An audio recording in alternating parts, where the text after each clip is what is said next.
இன்னைக்கு ஒரு 1000 பேர் இருக்குதுன்னா ரொம்ப சந்தோஷமா இருக்குது.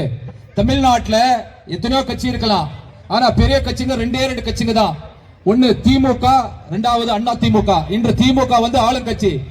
இப்போ ஒரு 3 நாளுக்கு முன்னாடி இந்த நாட்டினுடைய முதலமைச்சர் மு.க. ஸ்டாலின் அவர்கள் பர்த்டே, அவருடைய பிறந்த நாள். இங்கிருந்து ஒசூர்ல இருந்து கார் எடுத்துன்னு அங்க போய் அவங்களுக்கு எதனா உண்டியல எதனா போடணும், நகை போட்டு இல்லைன்னா பணம் போடணும். அண்ணா திமுக புரட்சி தலைவர் எம்ஜிஆர் ஆனாலும் சரி, அம்மா ஆனாலும் சரி, எடப்பாடி ஆனாலும் சரி, எங்க பார்க்க யாருமே ஒக்கக்கூடாது. ஏழை எளிய மக்கள் அவங்களுக்கு நீங்க எல்லாம் நல உதவிகள் செய்யணும்.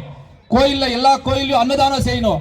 அவங்க சிரிச்சாதான் நாம வந்து சிரிப்போட இருக்கணும். நீங்க ஏதாவது நல உதவி திட்டங்கள் கொடுக்கணும்னு சொல்லிட்டு அதுக்கு தான் அண்ணா திமுக நல்ல இந்த நிகழ்ச்சியை ஏற்படுத்திருக்காங்க. ரொம்ப சந்தோஷமா இருக்குது. பாப்பண்ணா கூட சொன்னாரு திமுக பத்தி, அவரு ரொம்ப கஷ்டப்பட்டாரு. பாப்பண்ணா கஷ்டப்பட தேவையில்லை, அது காலாவதியான கட்சி. அது இன்னும் 30 நாள் இருக்குது. இதுக்கு மேல நாம என்ன பண்ணுவோம் சொல்லிட்டு அறிவுரை அண்ணன் எடப்பாடி அவர் சொல்லியிருக்காரு நமக்கு. இப்போ ஹரிஸ் ரெட்டி சொன்ன மாதிரி பக்கத்துல கர்நாடகா மாநிலம் அண்ணன் சித்தராமையா அவர்கள் என்ன சொன்னாரு, நான் தேர்தலை வெற்றி பெற்று ஆட்சிக்கு வந்த உடனே 2000 கொடுக்குறேன்னு சொன்னாரு.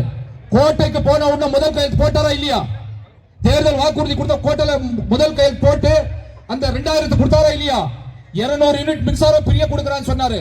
அந்த திட்டம் அங்க வந்து பயன்படுத்தாங்களா இல்லையா? ஏன் கூட்டணி ஆட்சி திமுக 30 மாசம் கொடுக்கறது வக்கீல்ல இன்னைக்கு ஏதோ கதையா சொல்ற, நான் வந்து அது செய்யறேன் இது செய்யறேன் சொல்லி நீ எதுவுமே நீ வந்து செய்யாது. எங்களுக்கு நல்லா தெரியும், நாட்டு மக்களுக்கு தெரியும்.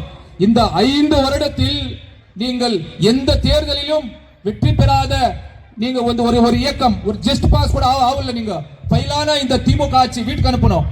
இப்போ ஹரிஸ் ரெட்டி சொன்ன மாதிரி அண்ணன் எடப்பாடியார் சொன்ன 10,000 மட்டும் இல்ல, மாசத்துக்கு ரேஷன் கார்டு 2000 மட்டும் இல்ல, அதே மாதிரி ஓஏபி 2000 மட்டும் இல்ல, பழைய பாக்கி எங்களுக்கு 4 கிராம் தங்கம், 5 கிராம் தங்கம், 25,000, 50,000 இது எல்லாமே 2026 தேர்தலுக்கு இன்னொரு 30 நாள் இருக்குது.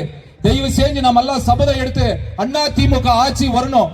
அண்ணா திமுக ஆட்சி வந்து உடனே சென்னை ஜார்ஜ் கோட்டையில் அண்ணன் அவர்கள் எடப்பாடி அவர்கள் இந்த திட்டத்துக்கெல்லாம் முதல் கையெழுத்து போடுவார் என்பதை இந்த நேரத்தில் சொல்லிக்கொண்டு வாய்ப்புக்கு நன்றி கூட விடைபெறுகிறேன். நன்றி.